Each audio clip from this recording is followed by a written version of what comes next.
මේ සාහසික වීඩියෝ එක කවුරු දැක්ක නැති වුණත් ශ්‍රී ලංකා පොලිස් පේජ් එකේ ඇඩ්මින් දකින්න ඕනේ. ඇයි කියලා මං කියන්නම්.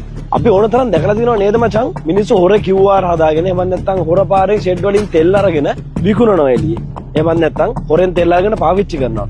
හැබැයි ඔයාලා දැකලා තියෙනවද පොලිසියෙන් ඒ වැඩේ කරනවා? හැම පැත්තෙම වාහන 50ක 100ක පොලිමක් තියෙන වෙලාවක තමයි මේ මහත්තුරු මේ විදිහට ඉස්සරහින් දාලා තෙල ගහන්නේ. හරි කමක් නැහැ මහත්තයෝ. පොලිසිය වාහනයක් නේ අත්‍යවශ්‍යම සේවාවක් කියමු රටේ ආරක්ෂාවටනේ. ඒ වුණාට අපිට කියපල්ලකෝ බලන්න ඊට තප්පර ගානකට පස්සේ මේ මොකද්ද මේ වෙන්නේ කියලා. ටැක්සි දුන ත්‍රිවිලුත් මේ රටේ අත්‍යවශ්‍ය සේවාවක්ද? හොදට බලපල්ලා මේ තියෙන ටැක්සි බෝඩ් එක. එතකොට මේක පැදගෙන යන්නේ පොලිසිය මහත්තයෙක්. පේනවනේ. ඔය තියෙන පොලිසිය ත්‍රිවිල. මේක මට මේ කවුරුවත් එවපු වීඩියෝ එකක්වත් කොහෙන්වත් දැක්ක වීඩියෝ එකක් නෙවෙයි. මේක මගේ S2 එකට දැක්ක සිද්ධියක්. සෙට් නෑ සුද්දා වැඩේ. ටැක්සි මීටරයට ගහලා තිබ්බනේ. දැන් නිකට් ටැක්සි මීටර. පොලිසියෙන් තමයි වාහනේ දාලා තියන්නේ. ඒක එළිය වාහනයක් ඇතුළට දාලා දෙනවා. මේක මේ අපේ ශ්‍රී ලංකාවේ පොලිසියට මඩ ගන්න කරපු වීඩියෝ එකක් නෙමෙයි. හැබැයි හැදෙන්න ඕන දැන් අනිවාර්යෙන් හැදෙන්න ඕනේ. ඒ වගේ සිද්ධියක් ඇහැට දැකලා නිකන් හිටියොත් එහෙම කවදාවත් ඒ තත්ත්වය හැදෙන්නේ නැහැ. මේ වීඩියෝ එක අනිවාර්යෙන්ම ශ්‍රී ලංකාව පොලිස් පේජ් එකේ ඇඩ්මින් දකින්න ඕනේ. එයාට දකින්න මේ වීඩියෝ එක ෂෙයා කරන්නත් ඕනේ.